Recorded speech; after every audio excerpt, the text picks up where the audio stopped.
Pada waktu ibu saya mengandung saya, mungkin ibu saya waktu itu berpikir bahwa memiliki anak 4 itu sudah banyak. Jadi pada waktu mengandung anak yang kelima, kemudian ibu saya itu tidak menginginkan mempunyai anak lagi. Sehingga ibu saya itu meminum ramuan atau meminum obat-obatan untuk tujuannya adalah menggugurkan kandungan, yaitu saya sendiri. Nah, tetapi karena kemurahan Tuhan, saya akhirnya terlahir. Dalam usia 10 hari, saya diserahkan oleh orang tua kandung saya itu kepada bibi saya.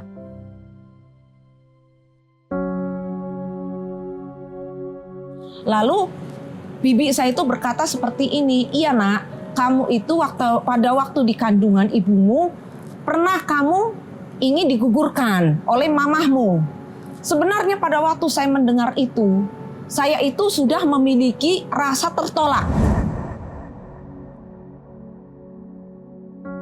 Tetapi dalam posisi sebagai saya seorang anak kecil, saya belum mengerti bahwa itu namanya itu rasa tertolak, saya tidak mengerti. Tetapi begitu saya semakin besar, saya semakin mengerti bahwa kekurangan mata saya ini menjadi banyak kendala dalam hidup saya. Begitu saya menghadapi masalah itu, pasti saya langsung menyalahkan orang tua saya, orang tua kandung saya maksud. Saya selalu menyalahkan orang tua kandung saya selalu berpikir begini, gara-gara papa dan mama saya menggugurkan saya jadi tidak bisa menerima pekerjaan yang saya sukai. Karena memang dari kecil saya itu biasa memendam semuanya sendiri, apa yang saya rasakan harus saya rasakan sendiri dan saya tidak bisa meluapkan kepada orang lain.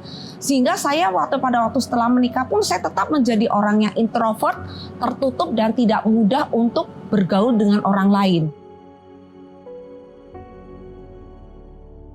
Nah, suatu hari saya berbicara lewat telepon dengan adik ipar saya, jadi istri dari adik saya. Saya bercerita tentang ibu saya dan saya menangis. Adik ipar saya itu langsung bilang begini, Cici itu masih punya akar pahit sama mama. Cici nggak boleh begini, Cici harus pulang ke Tegal, Cici harus pemulihan, mumpung mama masih hidup.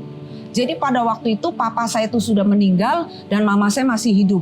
Kemudian saya tersentak di situ. Lalu saya mulai bertanya kepada diri saya sendiri, benarkah saya belum mengampuni orang tua saya? Benarkah saya masih memiliki kepahitan?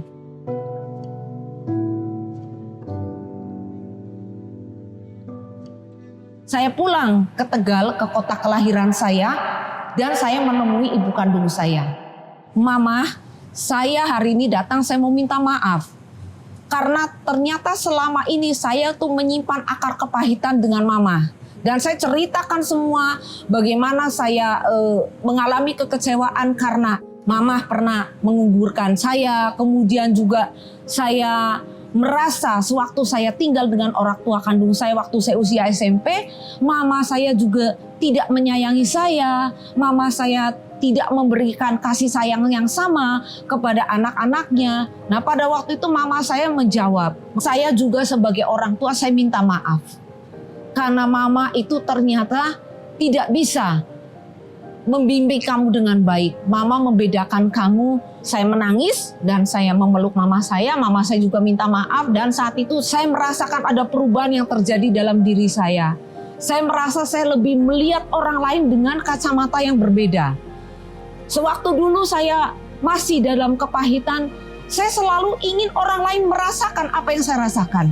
Jadi tanpa sadar kalau saya merasa bahwa hidup saya sakit, saya merasa banyak kekecewaan, saya pun ingin orang merasa kecewa.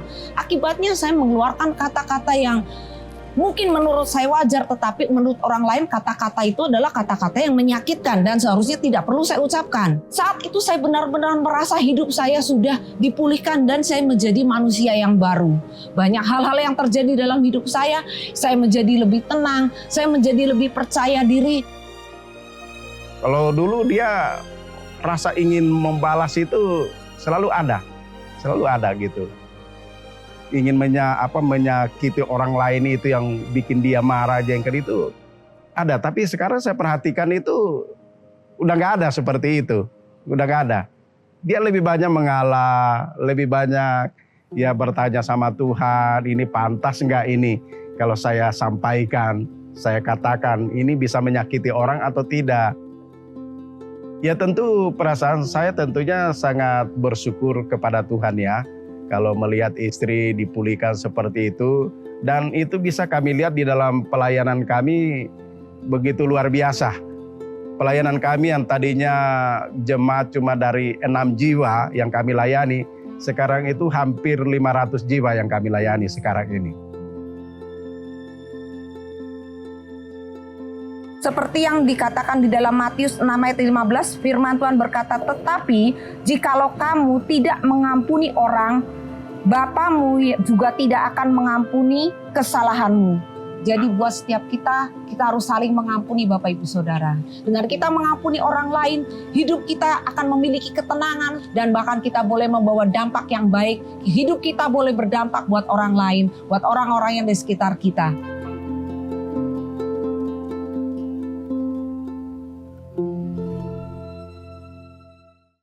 Pengampunan bukan hanya membebaskan orang lain, tetapi juga membebaskan hati kita. Ketika kita melepaskan akar pahit dan berdamai dengan keadaan, maka kita bisa mengalami damai sejahtera dan sukacita yang baru di dalam hidup. Tetapi apabila kamu hari ini mengalami kepahitan di dalam hidup dan kamu ingin melepaskan pengampunan dan memotong segala akar pahit itu, kamu bisa menghubungi nomor yang ada di bawah ini. Ini adalah nomor layanan doa dan konseling Cahaya Bagi Negeri. Kami siap untuk mendengarkan cerita kamu 24 jam dan mendukung kamu di dalam doa. Kamu tidak perlu berjalan sendirian, kami siap untuk mendampingi kamu. So, kami tunggu ya.